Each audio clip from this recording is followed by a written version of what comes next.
तो good evening मेरे प्यारे बच्चों, उम्मीद है कि आप लोग अच्छे और स्वस्थ होंगे और स्टडी आप लोग बहुत बढ़िया से कर रहे हैं, क्योंकि एग्जाम में जो है आप लोग का त्रैमासिक परीक्षा चल रहा है, तो भी आप लोग के लिए जरूरी है।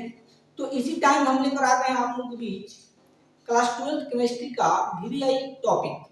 आज हम लोग इस वीडियो में सीखेंगे फैराडे के विद्युत विच्छेदन के दूसरा नियम। कल के वीडियो में हम लोग प्रथम नियम सीखे थे ना, इस वीडियो में हम लोग फैराडे के द्वितीय नियम हम लोग सीखने वाले हैं और इतने बेहतरीन तरीके से आपको समझाया जाएगा जो सीधा आपको कहाँ जाएगा, दिमाग में जाएगा। ठीक है, तो अगर अभी भी चैनल को सब्सक्राइब नहीं किए तो चैनल को सब्सक्राइब जरूर करें। ठीक है, और अपने अपने दोस्तों को वीडियो को क्या करो, शेयर कर दीजिए।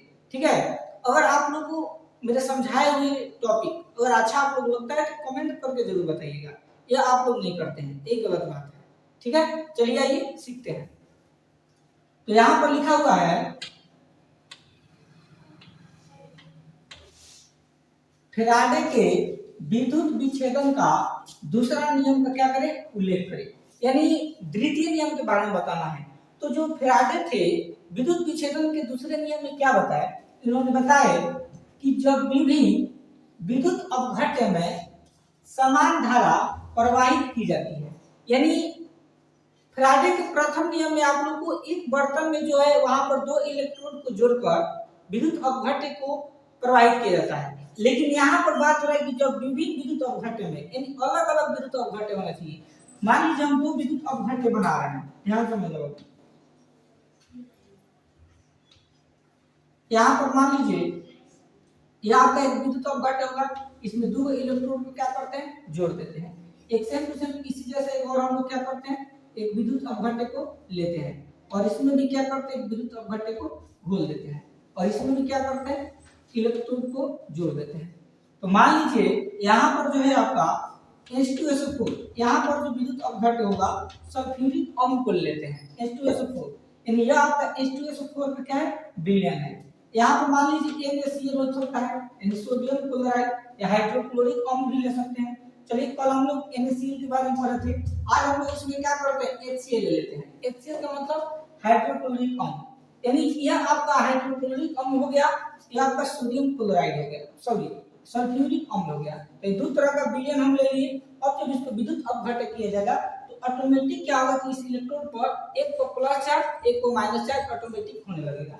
अब क्या करना है आपको, विद्युत अपघट्य तो अलग अलग लगा है, लेकिन जब इसमें धारा प्रवाहित करेंगे, ठीक है, तो इसमें धारा प्रवाहित जब करेंगे तो समान धारा प्रवाहित करना है, यानी इस इलेक्ट्रोड में समान धारा आपको प्रवाहित करना है। यानी आपको जब आई आप दीजिएगा इसमें धारा, तो इसमें जो धारा आप देंगे उसी तरह इसमें भी आपको धारा प्रवाहित करना है। ठीक, क्लियर, यहाँ तक क्लियर हो गया ना। लेकिन इसमें आपका H2SO4 का विलयन है और इसमें आपका HCl का विलयन है।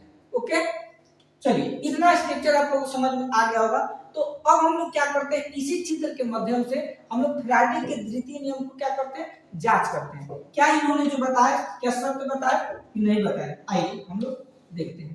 तो देखिए यहाँ पर जो है आपका प्रथम है, यहाँ पर द्वितीय है, इन दो को हम विद्युत अपघट्य लिए हैं। ठीक, तो आपको बताया फैराडे की विद्युत विच्छेदन के हम लोग W से इंडिकेट करते हैं। तो यहाँ पर दो को विद्युत अपघट्य लिया गया है, तो मान लीजिए W1 है समानुपाती। देखिए क्या कर रहा है, अब इसके आगे देखो पढ़ो, पर दो इलेक्ट्रोडों पर, यहाँ पर दो इलेक्ट्रोड को क्या किया गया है, जोड़ दिया गया है। तो दो इलेक्ट्रोडों पर एक त्रित पदार्थों की जो मात्रा होगा उसके तुल्यांकी धारा क्या होगा, समानुपाती होगा। अब तुल्यांकी जो धारा होता है उसको ई से इंडिकेट करते हैं, किसे, ई से।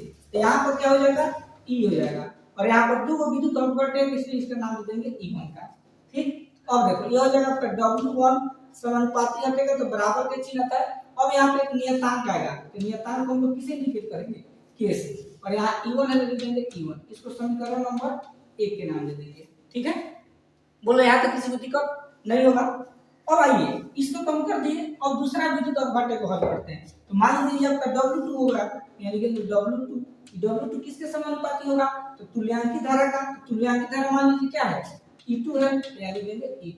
ठीक, अब W2 है तो लिख देंगे W2 समानुपाती के चिन्ह लेकर क्या आएगा, बराबर के चिन्ह आएगा। अब यहाँ पर नियतांक आ जाएगा K और E2 है तो आपको हो जाएगा E2, इसको समीकरण नंबर 2 के नाम दे देंगे। ठीक, अब क्या करेंगे, समीकरण 1 और 2 को क्या करेंगे, भाग देंगे। ठीक है, देखिए जब समीकरण 1 और 2 को भाग देंगे तो क्या लिखेंगे, समीकरण 1 एवं 2 को भाग देने पर, ठीक है, इन समीकरण 1 और 2 को क्या करेंगे, भाग देंगे। तो भाग देंगे तो क्या होगा, देखो समीकरण 1 क्या है, तो ये W1 भागा समीकरण 2 क्या है, W2 बराबर है, तो बराबर की चीज दे दीजिए, k E1 है तो k E1 बटा समीकरण 2 में क्या है, k E2 है तो k E2, ठीक। अब देखो k से क्या होगा बच्चों, कट जाएगा, इधर क्या बच गया आपका W1 बटा में W2 बराबर की चीज, यहाँ क्या बच गया ऊपर E1 बटा नीचे क्या बच गया E2। यह आपका जो हो गया विद्युत अपघट्य का दूसरा नियम हो गया। यानी जो फैराडे थे इन्होंने विद्युत विच्छेदन के दूसरा नियम यही बताया कि W1 बटा W2 किसके बराबर होगा, E1 बटा E2 के बराबर होगा। बताइए, उम्मीद है कि आप लोगों को फैराडे के विद्युत विच्छेदन के जो दूसरा नियम था बहुत आप लोगों को अच्छा से समझ में आया होगा। अगर आप लोगों को समझ में आया होगा तो अपने अपने दोस्तों के पास वीडियो को शेयर कीजिए। अगर अभी भी चैनल को सब्सक्राइब नहीं किए सब्सक्राइब कीजिए, लाइक कीजिए, कमेंट में बताइए वीडियो कैसा है। मिलते हैं नेक्स्ट टॉपिक के साथ, तब तक के लिए धन्यवाद।